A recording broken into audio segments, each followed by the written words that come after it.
Good morning. The Redistricting Committee meeting of the Lone Star College Board of Trustees is now called to order at 9 a.m. on Thursday, June 2nd, 2022, for the purposes stated in the notice for this morning's meeting. Board members present in the boardroom are myself, Mike Sullivan. Board members present via Zoom are Trustees Art Murillo and Trustee Ernestine Pierce. Trustee Murillo and Pierce, thank you for joining us today. Appreciate it. Look forward to your participation. Bill, would you mind coming up and doing the pledge of allegiance? Yes, sir. Thank you.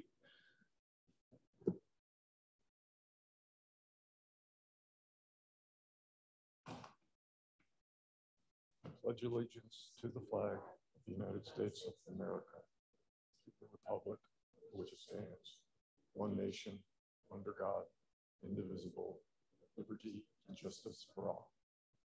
Thank you, Bill. Appreciate that. Next item on the agenda, certification of the posting of the committee meeting. Chancellor's office, could you please provide that the certification as to posting, please? I certify that the meeting's been posted in accordance with the law.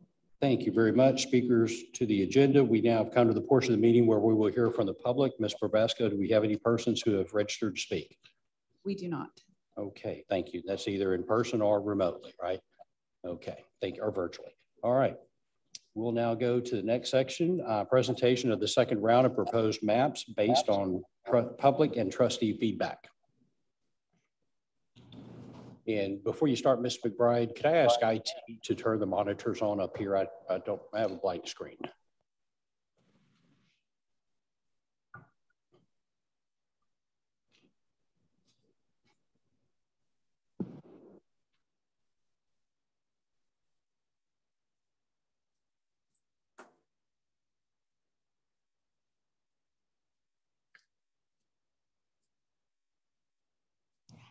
Thank you very much. Ms. McBride, the floor is yours. Good morning. Okay, let's take just one moment to get the presentation loaded. If you will recall, here it is. We've been talking about map 6. And map 6 was the map that best reflected all trustee and community feedback, including the latest boundary changes between single member districts single member districts 6, 3, and 9. And so that was map 6 that we we sent back in order to look at precinct splits in that map, as well as to have an expert election records and statistician review it for retrogression and vote dilution. So today's presentation is with respect to both of those issues. We're going to do a recap of map 6 just to reorient ourselves as to what we're looking at. Then we're going to take a look at those precinct splits and then recommendations from the legal team and demographic team about which ones of those that we can fix without compromising some of the other components. Looks like we've got a little feedback. Looks like it's going away, without compromising some of the other components of our map drawing principles that we adopted. And from that, if this committee accepts our recommendation regarding the precincts to unsplit, we have a map 6A that shows that we can accomplish our recommendations without significantly changing the numbers that are important under the map. And then I'll give a high-level overview of the Voting Rights Act analysis done by our expert, and then we'll look at our next steps. We're very close to the end of this process. I know it's been a lot of hard, efficient work from everybody, and we're getting really, really close. So you should be proud of yourself. Yes, Chair Sullivan. Thank you, Ms. McBride. How would you like for our remote trustees to participate if they have questions along the way? You've covered a lot of information for this meeting. What do you want their participation and questions and when, please? Sure. If you raise your hand, I think I'll be able to see you because I'm not for sure is anyone monitoring the chat if they were to put into the chat. So you can either raise your hand or put into the chat that you'd like to speak. And then if someone will let us know, Chair Sullivan, or can you see the chat? If I can see it, I certainly will. Yes, okay. And then I'll try to remember at each one of these breakpoints or section points in the presentation to ask if there are any questions, if that's okay with the chair. Yes, ma'am. Trustees Murillo and Pierce, is that okay with y'all? Okay, I see nodding. Yes. Good. Thank you very much. Yes. And any questions so far, since we're at one of our section breaks here? Are we good kind of with the roadmap? Looks like we are. Okay. So if you will recall, this is map 6. That is the best consensus of all the comments we received from trustees, the consensus of our map drawing principles and our consent decree, as well as public comment. And if you will remember, what we did with respect to map 6 is we have districts in the north end that grew disproportionately faster than our single member districts in the southern end of the district. And so map 6 really is a redistribution of population, because we know we have to come within the 10% variance, and each of our single member districts have to be as close as possible to equal population, while maintaining single member district 4 as an opportunity district on the basis of our Latino community members, and single member districts 2, 3, and 6 have to remain influence districts. So that was what was driving Plan 6, in addition to our other map drawing criteria. We've indicated some of the changes, again, for your consideration between map 6 and map 5, which was the most recent consensus map before we got to map 6. But the numbers under map 6, remember that we're trying to stay under a 10% differential. So we were at 9.8%, with single member district 4 being the smallest single member district at about 238,000 population, and single member district 6 being the largest at about 261,000 population. You will notice that with respect to our recommendations for unsplitting some of the precinct splits that are in map 6, we maintain this geography, as well as our 3 influence districts and our Hispanic opportunity district. So any questions about map 6 before we talk about the precinct splits? I don't see any questions. So at our last meeting, this committee had asked for an overlay of the county election precincts, and you've spanned several counties, Harris and Montgomery in particular, on top of map 6. And so we've provided that to you in a large PDF map, all of the precincts that overlay onto map 6. What we've included here, so that it is not so busy in this slide, are just of those many hundreds of precincts, the ones that have splits, and there are about 52 of them where there is a split, so that you can see in which single member district those splits are. So we're not showing every single precinct in this slide, because it would just be too busy for you to see on this small slide. You have the larger map that shows every single precinct overlaid, election precinct overlaid on top of map 6. What's in this slide are just the ones where there is a split. The precinct is identified for you, and there are 52 there. I'm going to let Rocky talk a little bit more about that, but in your information that was given to you last night, in addition to the script for tonight and the PowerPoint presentation, you were given an Excel spreadsheet that identifies the splits. It tells you the precinct number, it tells you the single member districts that it's split between, and then we added 2 new columns that we thought might be helpful for you. The number of individuals involved in the split, the smallest area of the split if we were to move it, so you could see how many people we're talking about if we were to unsplit it, and then the demographic and legal team's recommendation about whether we should attempt to unsplit it, so put it back together, or keep it the same, either because of neighborhood and communities of interest issues, or because of Voting Rights Act issues, or because of other issues. For example, 2 trustees have agreed on a specific boundary line, being the division between those 2 single member districts. And so I believe Rocky is going to talk from those 2 pieces of information. There are about 7 that we're recommending be unsplit. But again, just to be clear, what's showing on this slide is just the 52 that are split. You have a much larger map that shows all the precincts overlaid on top of map 6. Rocky, I hope I didn't steal too much of your thunder. Yeah, well, hi everybody. It's a pleasure to be back with Lone Star. I feel like it's been a long time. Lisa, you actually did steal a good bit of my thunder, but not really. I'm just kidding. But really what we're trying to do here is just understand what these splits meant. And I think the challenge became, okay, if it's just zero, if there was really no population, if you recall, some of the census blocks were really small slivers. They were just really little, and I'm not even sure, frankly, how the Census Bureau came up with them. And if that was the case, it made sense just to move those zero or very small ones. But in some of the larger ones, there became some challenges, whether it be, like Lisa said, just the actual agreed upon boundaries, would be, it would change the integrity of that, or the number would change some of our shares. I mean, we were intentional about keeping an eye on, District 4 and Districts 2, 3, and 6. We really didn't want to touch those. We didn't want to take any chances. There were a couple of moves that might have looked a little cleaner had we made the move, but it would have shifted some of our percentages there as much as a percentage point or more. So that was the kind of thing we looked at. What's the next slide there, Lisa? Yes.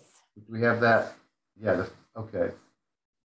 So yeah, this is the slide here that shows precincts unsplit under Plan 6A. So what we're saying is we were able to correct a few of these that were just kind of a simple change.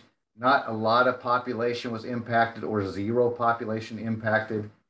We would have liked to have moved a few more, but with our differential right now sitting at 9.8%, we had to be careful that we didn't make a district too large and make that differential closer to that 10% as well.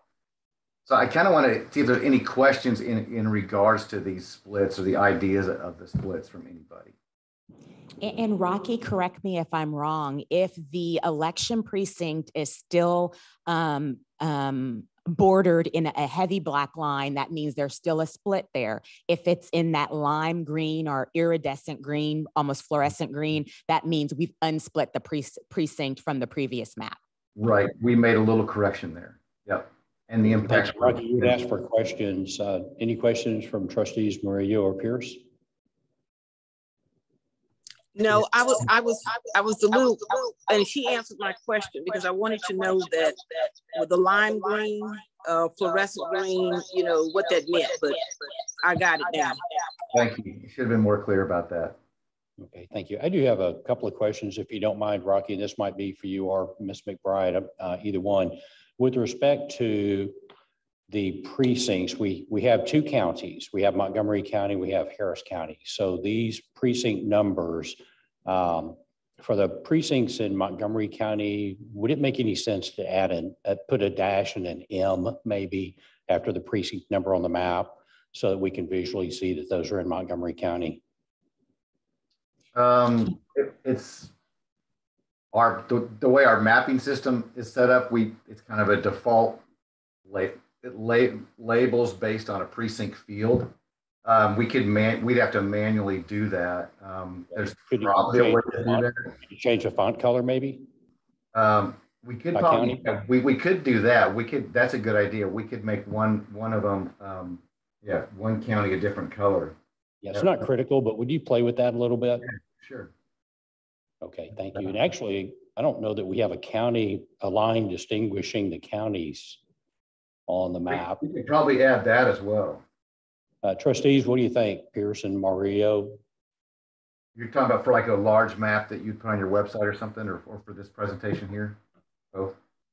I think that's a great idea that we could see where the county lines are as well as what's in, what precincts are in the county. I like that. Okay, thank you. Yeah. We'll leave it up to Rocky. Thank you. We can certainly do that. What I'm understanding on the large PDF map, if we were to do it of map 6A now, when we overlay the precincts, overlay them color-coded with Harris County precincts being one color, Montgomery County precincts being another, and then showing the county lines. Yes, ma'am. Got it. Right. Yeah, just the labels. We'll change the color of the label to be distinct.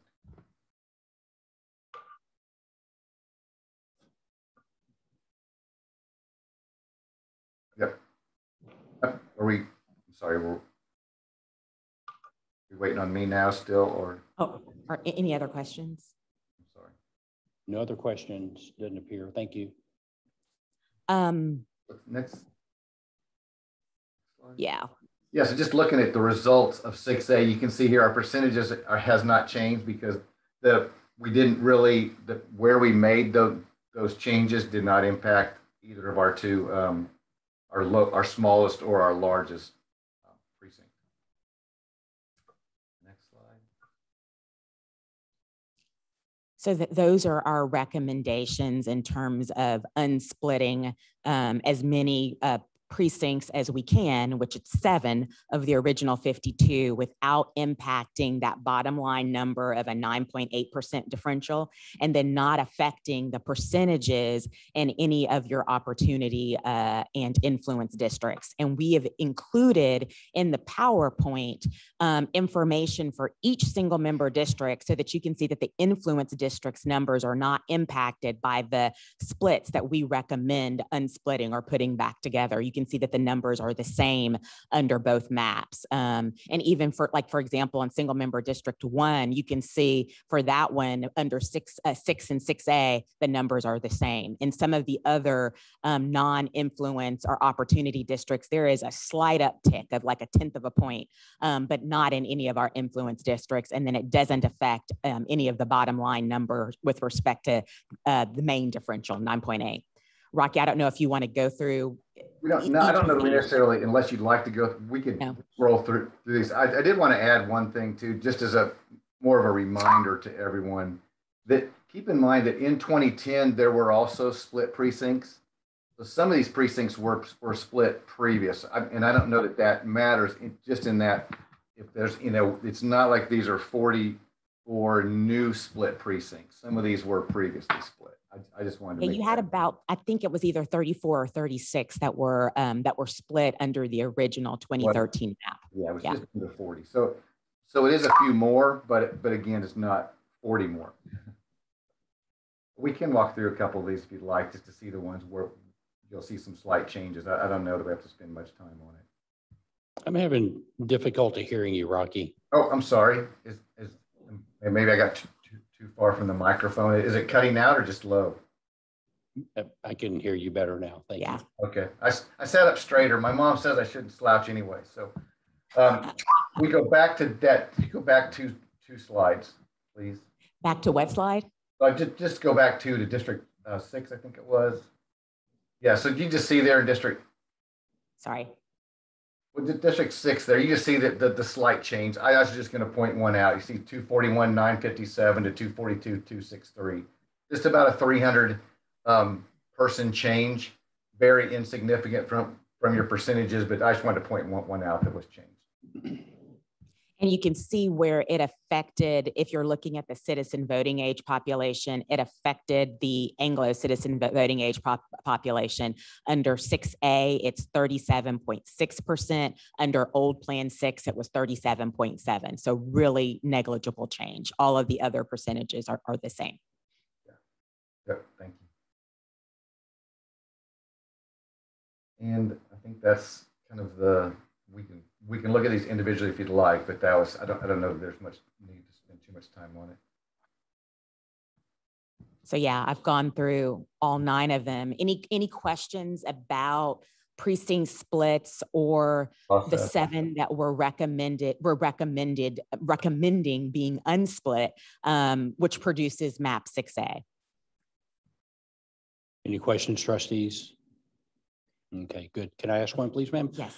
Hate to keep harping about, harping on Montgomery County. Just occurred to me to ask whether, if we know whether or not Montgomery County itself has redistricted, so that we can be sure that these precincts won't change. So I believe most counties were required to complete their redistricting by last December. Rocky, can you confirm? I think we have the latest data from Montgomery County. Though. This is what was provided to us, these voting precincts. I'm not sure when the last time they were updated. We could see if we could find that out. Okay, I'll leave it up to both of you to report back to us if you don't mind. I think it's a footnote issue, but just wanted to make sure. Okay. Yes, thank you. Yeah. Any other questions? So our recommendation with respect to the public hearing and going back to the board would be that the redistricting committee recommend that map 6A be considered because it's consistent with your map drawing principles to the extent possible without violating any of the other map principles, have unsplit precincts. And so that's what we've done, is gone back in and reduce the number of splits down by 7 without impacting any of your other map drawing principles, which include staying under the 10%, which is what we were observing, and maintaining your opportunity and influence districts. You have a public hearing where you go out for public comment. So I would recommend both maps be placed on your website, both maps presented to the board and both maps presented at the public hearing next week. Okay, do you need formal action from the redistricting committee for that, or just kind of consensus? Just a consensus, yes. Okay. Trustee Pierce and Mario, if any comments about her recommendation for the timelines and posting of the appropriate maps, or the maps rather, to our website? I'm okay with her recommendation. So thank you, Trustee Pierce. Trustee Mario? I just want to make sure, you know, at the appropriate time, I'll offer some insight or some, I have some questions, I guess, in general. You have questions now, sir? Is this the right time? I just want to make sure. You bet. Yes, sir. Okay. I'm going to go back to the map for you. Well, specifically, Lisa, thank you for the work. Specifically, are we in a position to discuss the analysis that was presented to us? At a high level, yes. Some of it included legal advice, but yes, at a high level, we can discuss that publicly. Okay, I'll try to keep it at a high level, just in terms of its conclusions. Is that okay? Yes, we haven't gotten to that part of the presentation. Would you like to provide an overview first before you ask the question, or do you? No, let me go ahead and wait for that part. Yeah, that's what I was. That's actually that. Wanted to make sure I spoke up at the right time, so I'll just go ahead and wait. Thank you. Sure. Yes, sir. Okay. Thank you.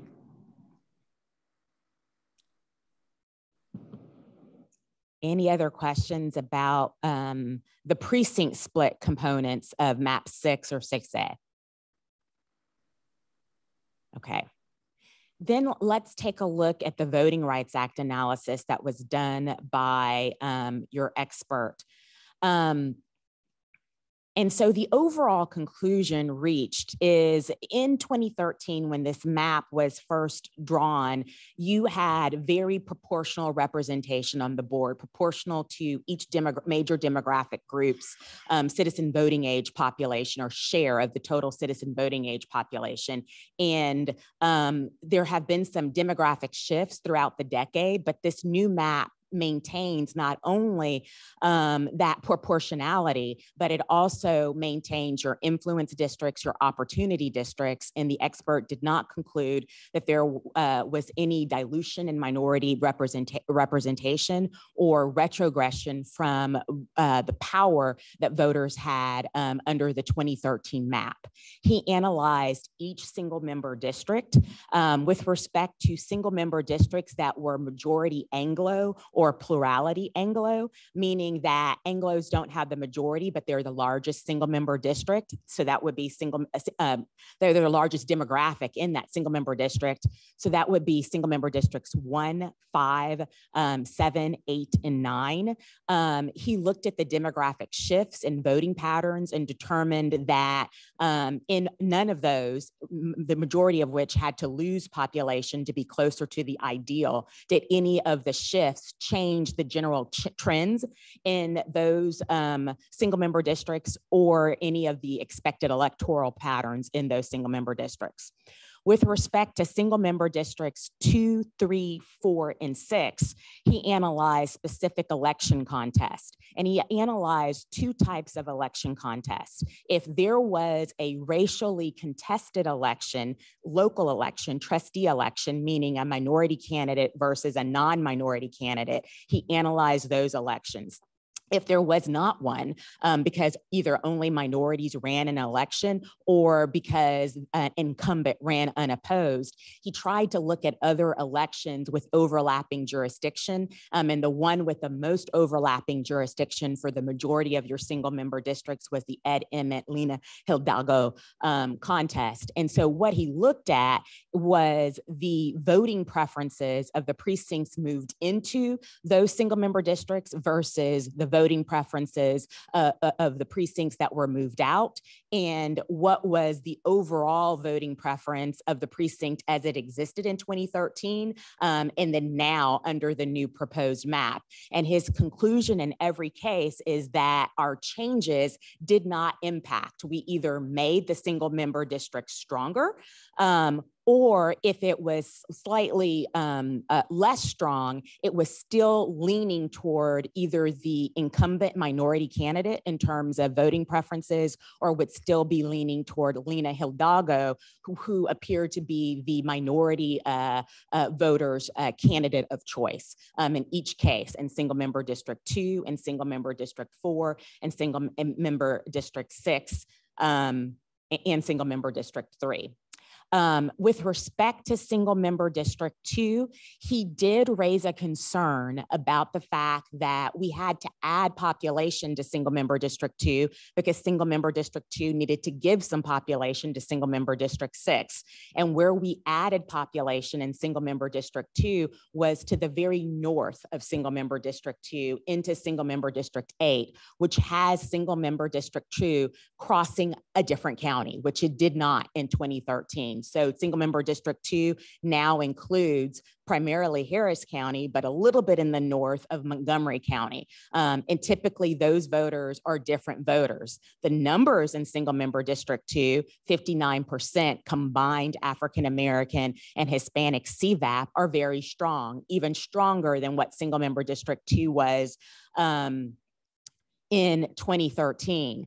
And of the precincts that either voted in the Pierce contest or in the Lena Hidalgo Ed Emmett contest, single member district 2 is stronger than it was in 2013. The only thing that the expert doesn't know, because the voters now coming from Montgomery County that are now in single member district 2 did not vote in either the Ed Emmett Lena Hidalgo race or in the incumbent Pierce race. So we don't know how those voters are going to vote with respect to that same issue, because this will be the first time that they will be included in a community in single member district 2. So that is somewhat of an unknown, but that did not change the expert's opinion that he did not expect the electoral patterns of that single member district to change, but he did raise that as something to watch.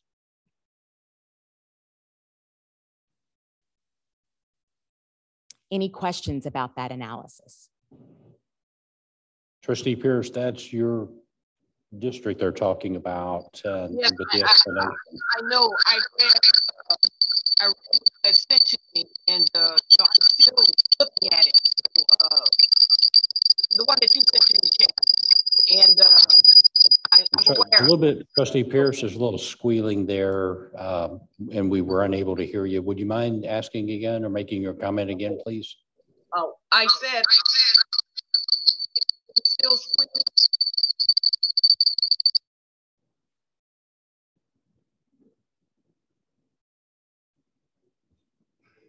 Can you hear me? Okay. What I said was I had gone over this, from the what you sent me, the email, and I'm still mulling it. Don't quite have any questions right now, but I'm still trying to absorb it. Okay, that's where I am right now. No specific questions. Okay, thank you, Trustee Pearson. We're, as you know, both the demographer and outside counsel are available anytime you have questions. Thank you. If we need to get a specific question to the expert, Trustee Pierce, we can also do that and get you a response in writing if either I or the demographer can answer your question. Thanks. Trustee Murillo, I know that you, with your permission, Chair Sullivan, I know that you had indicated that you might have some questions in this section. Yes, thank you. Without getting into the weeds, we're going to try to keep it high level just to see if I understand the analysis presented to us.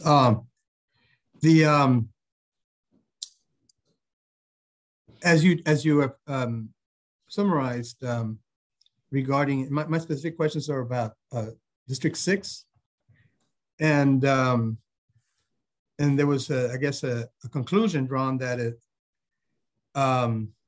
the changes under this plan are not likely to alter the current election patterns in the district, and that in terms of the conclusion, it does not dilute minority representation. It says combined Black and Hispanic VA map is modestly lower than it was in the existing district. I guess my question is, what is the definition of modest? I see a significant shift on the percentage. So I mean, in terms of whether it passes muster, I guess that would be my first question, and I'll let you address that. So District 6 is still an influence district. The combined African-American and Hispanic population is over 50%. It's just not as high as it was in 2013, and it can't be because District 6 has to give population to District 4 because it surrounds District 4, and District 4 was our smallest single-member district, and we have to, under our court order, maintain District 4 as an opportunity district. So as it gets larger, it can't get larger by diluting the strength of the Hispanic community members in single member District 4. So single member District 6 had to give up some population. So that caused its demographics to change. And so looking at the Lena Hidalgo Ed Emmett race, that single member district leaned toward Hidalgo, 58%, 42%. And as a result, if we were to have that same election using the precincts under map 6 or even map 6A, it would still lean towards Hidalgo, but it would be 51, 49% as opposed to 58, 42%. So still a minority preferred candidate leaning district, which is what is required of an influence district.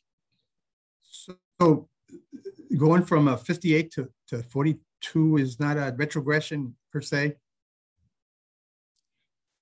So when you're looking at retrogression, you're looking at the percentage of citizen voting age population. Those aren't the numbers of where citizen voting age population has changed. That is an analysis of a particular election contest. And on the analysis of that contest is the preferred candidate still wins. So no retrogression. The minorities in that particular community are still able to elect their candidate of choice just by a closer margin. So I guess the guideline or the standard is not so much that you cannot dilute it, it's just you have to maintain at least 51%. Because I mean, it seemed to me that it is diluted in respect to the population. So when you're looking at what you're comparing to, you're comparing citizen voting age population from under the current map to where it was in 2010. We've already done that analysis. It was fairly close. This is a new analysis looking at whether or not the same candidate would have been elected. And the answer to that question is yes, but not by as much of a cushion. Okay, so it's basically, you're using a different, I guess, in a different approach about an election. Correct. So if you don't mind, what was the Hispanic population in the existing plan to the new plan? Let's see, I think I'm going to those numbers right now. Single member District 6.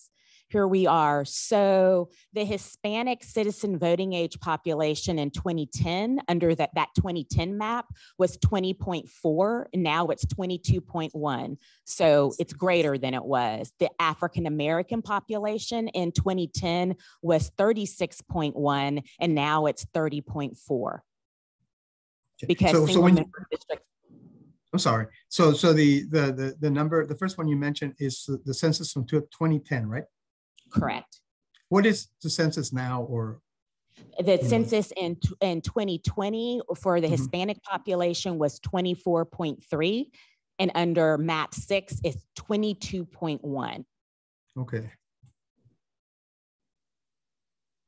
So, And the so it's just- African American, because it's those together, the Mhm. African American under the 2020 number is 37.4, and it's 30.4. So looking at the combined number for 2020, you take the 37.4 and the 24.3, because that's how you're an influence district, not on the basis Sure. of any one of those individually. And so that is roughly over 60%. And now under plan 6, you're at 52.5%. Okay. And when the map was originally drawn, so we know that it elects minority candidates under the map. When it was originally drawn, it was 56.5, and now you're at 52.5. Okay, so it's just a couple of points, right? Correct. Okay, thank you for being patient with me here as I ask my questions. In the conclusion of the analysis mentions that there's at least combined Black and Hispanic minority influence districts. Meaning, does that say, does it suggest that 6 is no longer one, effectively, or? No, the conclusion is it remains an influence district. It was one in 2013, and it continues to be one. No, because it mentioned the conclusion says at least 2 combined minority influences. I'm just wondering if we kind of have to let that go, that opportunity. I mean, it's a great. I mean, I know it's not part of the agreement. The what is it called? The agreement. What do you call it? The legal agreement, whatever. But we made that effort. I'm sorry, I'm not seeing where you're reading where it says at least what? At least 2 combined Black and Hispanic minority influence districts. Correct. That's what the consent decree requires. And you have 3. You have more than what the consent decree requires. Exactly. Consent decree. I was looking for that term. I'm sorry. So, okay. So you were it's basically quoting the consent decree. That's what I wanted to clarify. It's not saying, I know that we were shooting to maintain influence 6 as an influence district. And based on the numbers, even though the number, the percentages went down, it's still above the threshold to make it a influence district, right? Because you have the combined. Correct. The expert concluded that single member district 6 remains a minority influence district. So where I get confused sometimes is the voting age, of course. So in the other one, the registered and all that. So we're only talking about the voting age population, right? Just to be clear. We're talking about the citizen voting age population. I mean, citizen voting age population. That's citizen voting? Okay. So yeah, I'm sorry. That is the standard, the number that we're looking at. I just want to be clear. Yes, okay, sir. I got you. I'm sorry about my terminology here. Oh no, that's okay. And so I guess in conclusion, I guess it's basically slightly less stronger, but it still presents an opportunity. So therefore, it's an influence district. And some of that reason why we had to do this has to, as you mentioned, because you needed to maintain District 4 as an opportunity district. So you made every effort to maintain it at the current level, but that's the best you can do, right? Is that basically what happens? I mean, we can make District 6 stronger, an even stronger influence district, but that would be at the detriment of District 4. District 4 would no longer be an opportunity district, majority Hispanic. Which by law, by the consent agreement, we Yes, would sir. have to keep that number, Yes, sir. Could I ask you one more question? Would you, you know, because I noticed the areas, to maintain District 6, you have to take from other districts, and I guess can we project what's going to happen 10 years from now or 5 years from now in terms of will it maintain this, remain an influence district, or I mean, you know, because I mean, there's no, I mean, of course, opportunity is, when we use these terms, of course, there's no guarantees. You know, I understand that, but you know, and if based on trends, demographics and population and all those things, I mean, the district is pretty much will continue to remain. I mean, as time goes by, will it remain or have an opportunity influence district? I mean, is there a way you can project that? So in terms of looking at electoral patterns, that's always looking at the past, because we can't analyze elections that haven't happened yet. So that's what this report did, was look at your past elections and say, if that Ed Emmett, Lena Hidalgo election would have happened under new single member District 6, under Plan 6, would Lena still have won in that single member district? And the answer is yes, meaning that the minority community in that single member district would still prevail, would still have enough voting strength to elect their candidate of choice. And that's the basic question under the Voting Rights Act. Now, you're asking a different question: if over the next decade, single member District 6, based on people who might move out of that single member district or move into that single member district, is going to remain an influence district. A statistician looking at voting records is not going to be able to tell you that, because they've got to look at the past. The only way that we could project into the future, and that's more of your area, Rocky, would be, you know, like we do kind of with, you know, projecting how many people are going to be needed for a new facility or something like that. So I'll be quiet because I'm getting out of my area of expertise, and let Rocky speak to that. Yeah, you know, I think that first of all, when we're making these plans, we can't build the districts to meet what things will look like in 2030. That there's just so much, we just can't do that. But now, if the question is, do we think it'll hold on to that influence district in 10 years? It's a tough question. And from my perspective, I believe the Hispanic citizen voting age population will increase significantly in the next 10 years. I think you're going to have a new generation of kids that have been, you know, I think that we're going to see that across the state. So I think it is likely that but you know, we've also seen areas where then we don't know what the moving patterns, you know, if housing prices change or something happens and that's true movement that we can't project. Thank you, Rock. I think that is very helpful. I think you know, that's how I was asking about the voting whether if it's voting age population, then clearly there's a whole generation of voters coming up. Significant. And you can tell, I mean, I would imagine just looking at the school districts or whatever, sure, in terms of the numbers. So I guess, so I mean, that sometimes, you know, with time, things, you know, change, and you're right, you never know what's going to happen. And it's also in terms of the Lena and Emmett match, you know, that doesn't also play, you know, it's not clear either, because, you know, it's not, you know, a lot of Democrats voted, you know, for Emmett and the other way around and stuff. So, so I kind of can relate to that. So yeah, so I think simply being able to create, because this is for 10 years, making changes that are sustainable as much as we can ask for. And but thank you for answering my question, guys. Appreciate it. Trustee Maria, what we know will likely happen in Harris County, as we see across the state of Texas, as Rocky said, is we have had increases in Hispanic population. Where that's going to happen within Harris County, we have some educated guesses where that increase is going to be. What we don't know, so we know that the total population for Hispanics will increase in particular areas. And typically what we've been seeing is an African-American population that is plateauing or staying stagnant. What we don't know is going to happen is the differential between total population for that Hispanic community and citizen voting age population, which is the all-important number for measuring voting strength. That we don't know that differential until we get closer in the decade.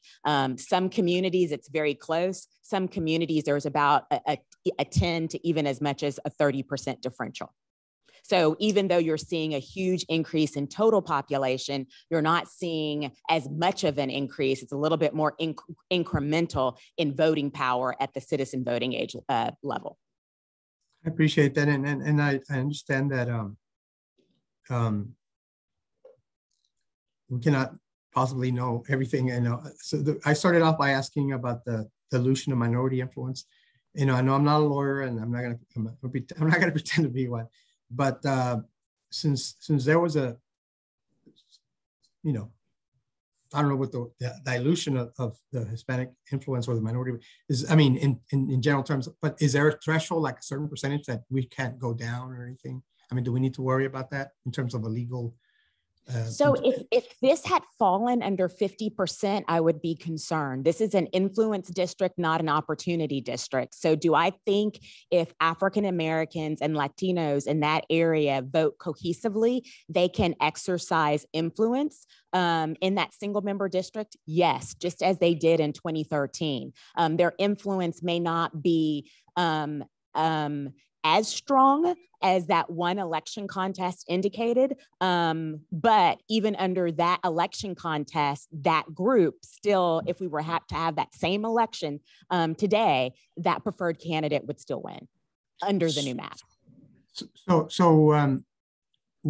it's okay to dilute as long as it doesn't, as long as it remains above that 51%. So I wouldn't use the word dilute. Dilute is a conclusion, and the conclusion your expert reached is that it's not diluted. The percentages are less, but it has not resulted in dilution. So that's the most precise word. There is no dilution, no retrogression. Okay, that's actually the legal step I wanted to answer. So thank you. Thanks. Thank you, Trustee Murillo. Trustee Pierce, any questions? Okay, thank you, Trustee Pierce. I have a couple, if I may, Ms. McBride, and that these are observations. They're not scientific at all, but I think it'd be fair to assume that in the Hidalgo Emmett race that a number of Democrats voted for Emmett because those voters did not vote for other Republicans on the ticket. So just thinking out loud, the Democrat vote for Emmett will, if Emmett's not on the next ballot, which he's not going to be, that the Democrat vote totals could be much higher or higher, I should say. And that's why we always look at what we call endogenous elections, so elections that involve this body, because they're typically not driven by R&D. And so when we're looking at exogenous elections, elections of other bodies, where you indicate party preferences, sometimes that affects the preference of the minority community. And so we're looking at other impacts and not just race on an election. So that's why it's the second best election to look at. But in that particular single member District 6, we didn't have any endogenous elections that were racially contested that would allow us to examine that. So it was the second best election we had to use. Right. Great observation. Okay, and thank you. And Trustee Murillo, I'm gonna just ask a couple of questions, if you don't mind, of you. You really apparently did a deep dive on District 6, and it caused me to kind of look at things different, and also to learn from the answers that we received from both Rocky and Ms. McBride with respect to what appeared to be an obvious reduction in minorities. So I appreciate you catching that, because I had not seen that from 62 to 52, let's say.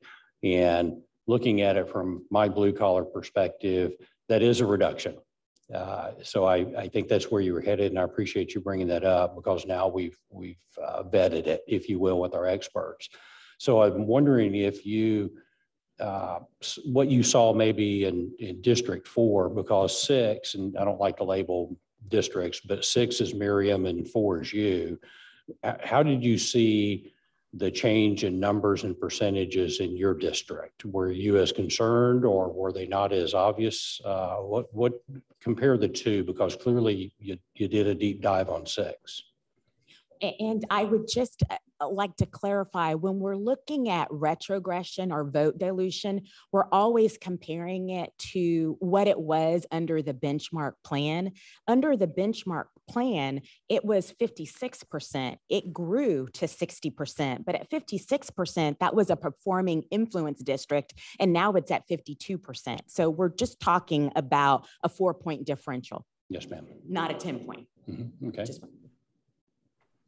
Yes, thank you, Trustee Sullivan, and I think I appreciate you, mentioning that, because I mean, just one of the things that stood out as I looked at that overview at the analysis, and but not completely unexpected in terms of District 4, my district. I always understood that because the shift in population, or the need to take other areas, and my first reaction was, oh my gosh, I'm going to hurt the other districts, right? Well, the other ones are going to have to work hard to maintain their opportunity, their influence status. So I couldn't help feeling guilty. I'm kind of joking, but in some ways I even thought about, wait a minute, I know the trends in my area, my Pacific district. And I know that, even if it wasn't at that number, it would eventually gain it. And, in other words, I'm not worried about District 4. So it allowed me to look at the other areas. And I was looking at the shifting in the areas. I know is a lot of work you all did. So thank you. So clearly I always knew that District 6 might be the one that ends up having the hardest time. So it's not completely unexpected, but I want to make sure that we did everything possible so that it maintained the influence status as the other two, if at all possible. Just so that turning every stone, everything we can do, make sure, and then starting off by saying it passes legal muster, right? But also to think about the future, to make sure we're doing right by our voters. And it's a challenge, and we don't know what's going to happen in the future. But the best we can do as a committee was to really look at, really to take that deep dive on them. But so thank you so much for letting me mention that. Sure, you bet. Thank you. And I think that's the role of this committee, is to really do the hard work, the analysis, the thinking out loud, and bouncing ideas off of each other, as well as our experts that are working for the district, or us, if you will. And I think we've done that. Trustee Pierce, do you have anything you want to chime in on? Yes, I wanted to say that I looked at it. I saw, percentages change, and that doesn't really worry me, because I'm able to cross cultural lines, and I see, I guess my perspective was a little bit different. I do want to keep the influence districts intact, but I also know that Harris County, Montgomery County too, is becoming very diversified. And that's how I look at it, and it may be an influence district with 51, 52, as my district has changed a little bit, but I do believe that, I think that Attorney McBride and her people are right on. And as we don't know what 10 years from now the census will be, but we do know that, Harris County is very diverse. So I look at it as being diverse. My district is diverse. District 6 is diverse. District 3 is diverse. And I don't know, District 1, like I said, I'm looking at all my notes that I've written down. I think we didn't say anything about District 1. I don't know where it is, but at least I didn't have any notes on it. But I know 5, 7, 8, 9, basically a majority, Anglo districts, and 2, 3, 4, 6. 4 is an opportunity district, and 2, 3, 6 are still influence districts. Now, and again, I do want to applaud you, Ms. McBride, and your team for doing a very great job. Now, I want you to know that redistricting is very important to me. I take it seriously, but I think you guys that from what I've been through, this was my first really redistricting process. I've learned a lot. I've also learned more about the Voting Rights Act of 1865 and other legal priorities. So as long as we are in, we're doing what the court has ordered us to do, I'm okay. And that's, that's all I have to say on this. So what your expert noted, and this is true, and thank you for that, Trustee Pierce, is going to single member District 1, when this map was first drawn, it was clearly a majority Anglo district. That's no longer the case. Under the 2020 census, it was 42% looking at citizen voting age population, not looking at total population, but looking at citizen voting age. It was 42% Anglo. So Anglo is the largest demographic group, but if you take your minority groups and put them together, they're actually larger than that Anglo representation, either at the 42% at the 2020 census level or at the 43.1%, which is under map 6A or map 6. So this is a plurality minority district if those minorities vote in tandem. And so that's something that the expert did note, that you have increased minority voting strength under this entire system, because you have an additional single member district where minorities combined are the total, are greater than the citizen voting age population of the Anglo group.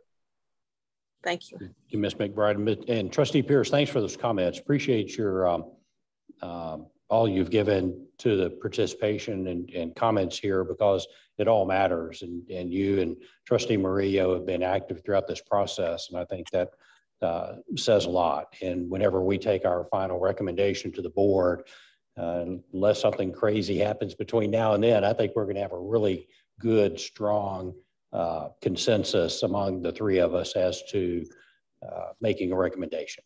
So I really appreciate that. And trustees, what I can do, because I'm taking in your questions and the concern you're expressing regarding single member District 6. If you go from the 2020 CVAP numbers and you look at plan either 6 or 6A, the loss in population in single member District 6 was a majority of African Americans, not Hispanics, because that's how you got to that 62% combining African American and Hispanic. So African Americans in single member District 6 under the 2020 census were at 37.4, and after drawing Plan 6 or even unsplitting some of the precincts, they're at 30.4. So that's the largest drop. So we can look and see where some of those voters went. If you want us to see if we can put them back in single member District 6 without hurting single member District 4 to get back up to those numbers that you want to be, because that's where the drop is. The drop is in African Americans. Trustee Sullivan? Yes, sir. Yes, thank you, Ms. McBride. Just as a final commentary in this, I like the fact that we can discuss this and that we get, you all understand, the committee and staff recognizes. I sort of understand where I'm coming from and my concerns. Just from a personal standpoint, sort of I feel that burden. I feel that burden of make sure I speak up. Trustee Sullivan, you're well aware of the challenges with the city council, Houston City Council, and in some other jurisdictions, political, how difficult it has been to try to ensure Hispanic representation on politically. We're not going to solve it here. I mean, if everybody else struggles with that, but I mean, we can do our part. I believe our Lone Star College, I'm very proud of where we are. And I, since I've been on there, and since the changes that took place, and how the college was very amenable to making single member districts a possibility. But I still think about, making sure that, do anything possible to address, because I mean, there's clearly all there are things that I know we try our best to get Hispanic participation, Hispanic people elected, involved in politics and stuff like that. But yet, when I look at the fact that Hispanics are a plurality of the students there at the college, what is it, 38, 40% students. And then as I'm thinking about, I'm sure there will be future voters. That's why I'm thinking about that. But the fact is, I would hate that for a long time, there's going to be one Hispanic member on the board. And I'll have to think beyond that, and because it's going to be a challenge. And I don't know what the courts have said as to making sure that provide more of an opportunity as it relates to Hispanics because of other reasons. I don't know what the law is. I'm not a lawyer, but when I saw the numbers kind of go down, to me that tells me, wait a minute, we need to be going the other way to try to help this. So that's where I'm coming from. So, but I do appreciate that. Thanks. Sure. And thank you, Trustee Murillo. And I think the committee joins you in those concerns and goals. Ms. McBride? Okay, so what I am hearing from the committee is that we will present map 6 and 6A to the board as well as to the community, but in drawing a larger PDF map to differentiate between those election precincts which are in Harris County and those which are in Montgomery County and show county lines. Yes, ma'am. Okay. I have some questions before we finish about District 7. You just tell me when that might be appropriate. It might be appropriate now. The only other thing I have in the presentation is to remind everyone about the timeline, the next couple of meetings. Okay, good. And Trustees Pierce and Murillo, if y'all kind of bear with me on this, but feel free to chime in as well. Ms. McBride, could we go to the next slide, District 7? Okay, and this is not scripted. This is not me teeing up something that has been evaluated offline. This is just going back to some of our early discussions with respect to District 7. Could you or Rocky kind of take a little bit of a walk through 7 here with us, high level walk? And the reason I say that is because I'm going to ask some questions I wrote down during this meeting. You may have seen me writing 4 or 5 questions with respect to District 7 and the representation during the process and the work and the diligence of the redistricting committee to make sure that 7 was represented. Sure. Rocky, do you want to go over the numbers or do you want me to? Well, I mean, get the numbers here for District 7.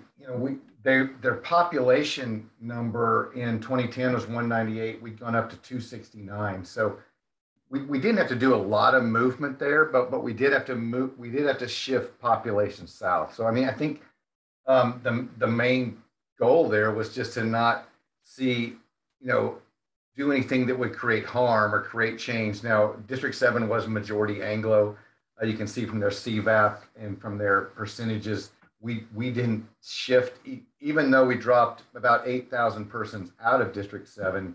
There was no really significant decline at any particular population.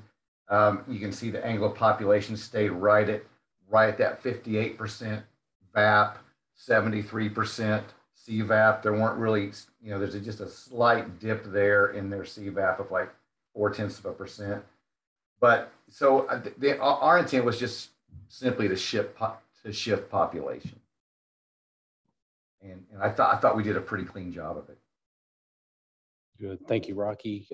Ms. McBride, can I just ask a couple open-ended questions, if you don't mind? Okay, and I wrote them down. We'll read them from them.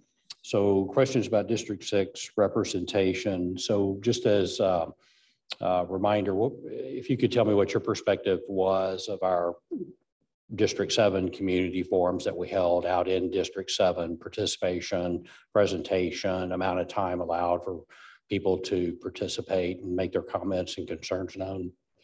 So one of the things that the board and this committee were extremely committed to is for each one of our community forums for them to be the same. So the presentation was the same, the amount of time allowed for the presentation and participation was the same. The format, thank you to the administration of the room, was the same. Speakers on the agenda spoke in relatively the same order.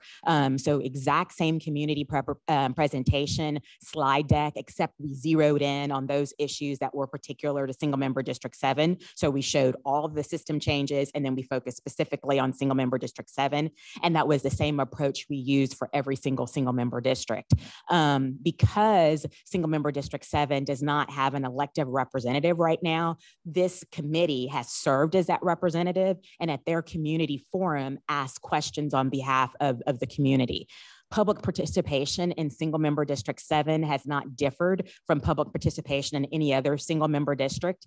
We've had one online question and not very many questions at any of our single member district forums. And that's one question, online question out of all of the community forums, not just the District Correct. 7 community Correct. forum. Yes, sir. Okay, and the public has had an opportunity to ask questions online. They've had access to the website, Yes, sir. just as all districts have. And then, of course, we're all 8 of the Lone Star College trustees have been available for contact if anyone wanted to reach out. And I just want to be sure that we've done all that we can to make sure that 7 was represented. So and then if it's fair to say that that all districts have been treated fairly through this process. I believe, was that the, I believe so.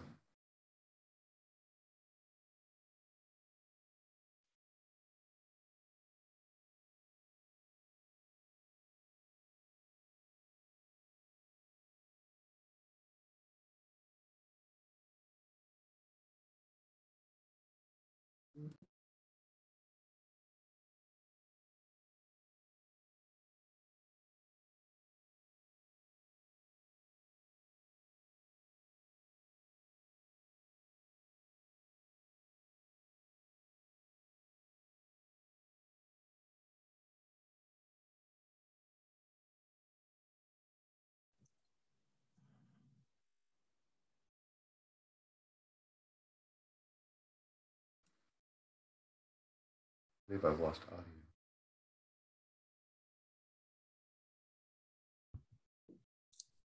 Or still on? I can't hear anybody. We're having a little bit of audio issues, but yeah, we're still on. They're trying to fix it. Okay, thanks.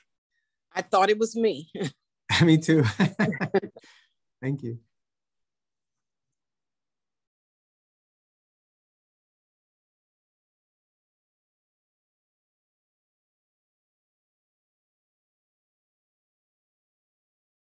Audio, not sound, audio.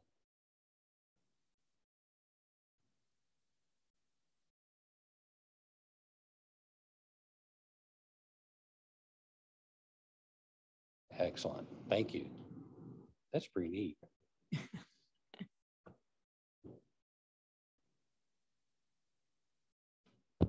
Okay. All right, we're going to wait for IT to get back to their station, but we do have sound, it appears. And yes, sir. Can we confirm that we're still recording, that we are still recording? Yes, the recording is still going. Okay, good. Thank you. So my last question had to do with District 7 being treated fairly, that everyone had the opportunity to participate as they did in all the other districts, and that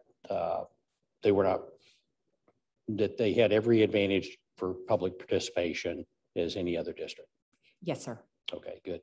And then do you feel throughout this process, Ms. McBride, that any district had an advantage over another or at the expense of another?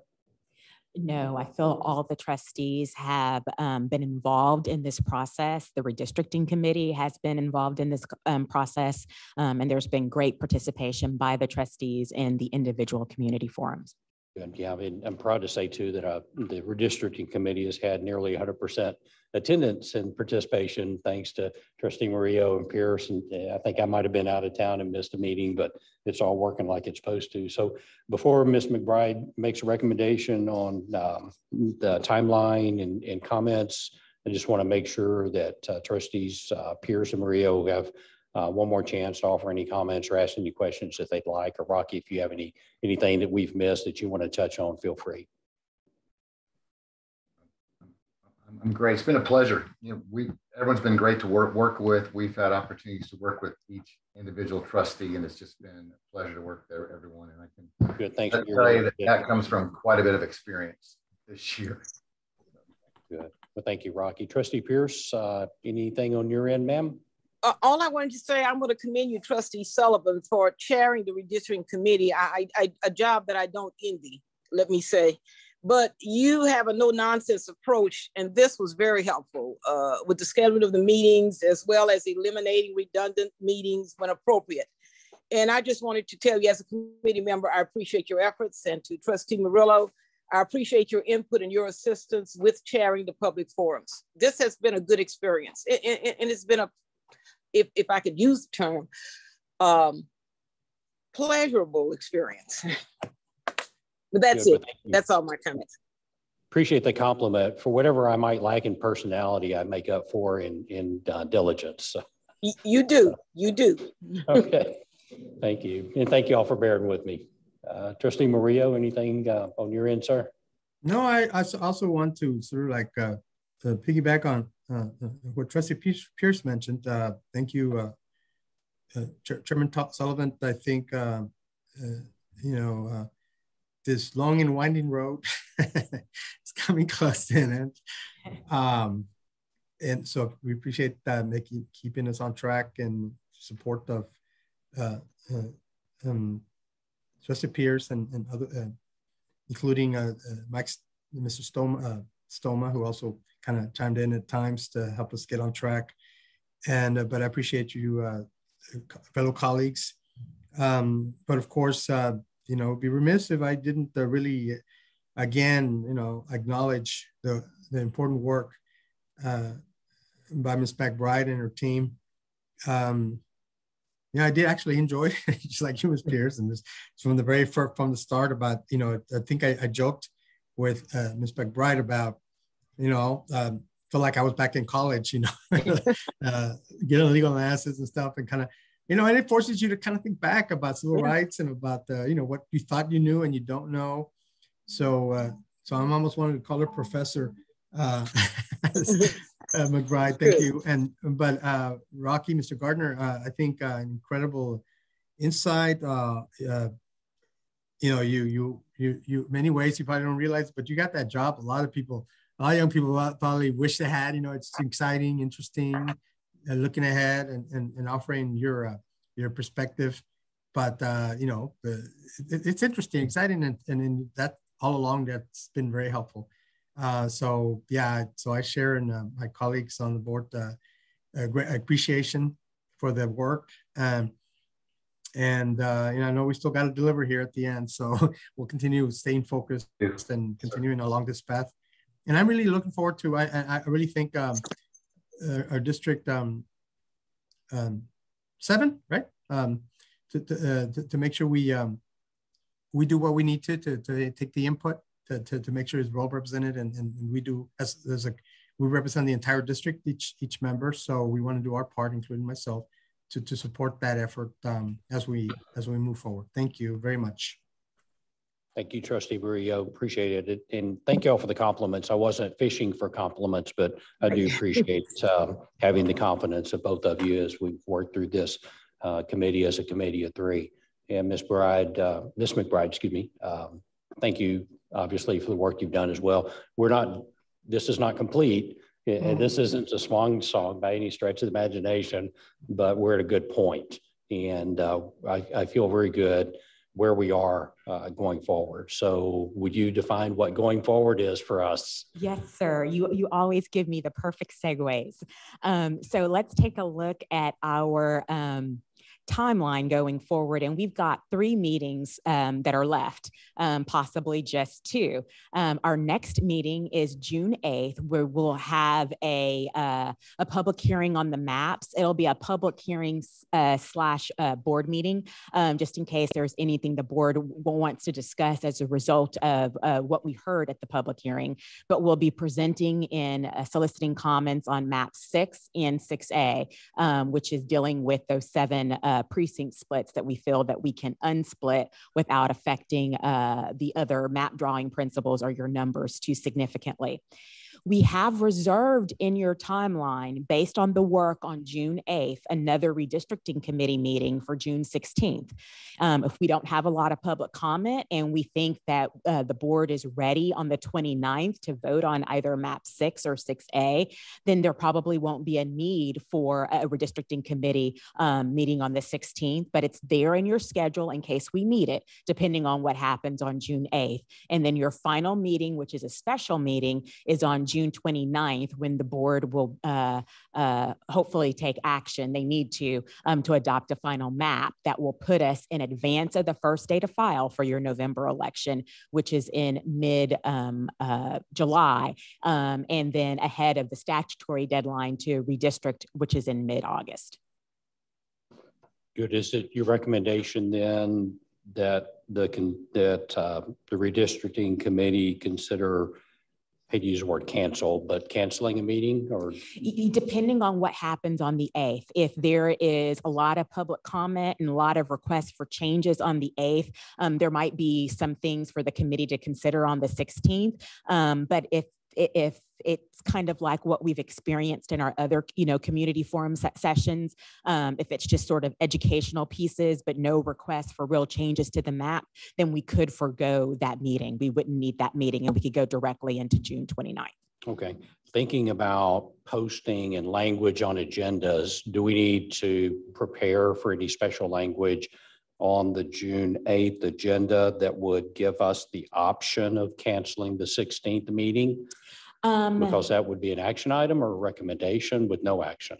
It could be a recommendation. I don't think you would necessarily need to vote on it, but you could vote on it under the item of future business, consideration of whether or not we needed the June 16th meeting.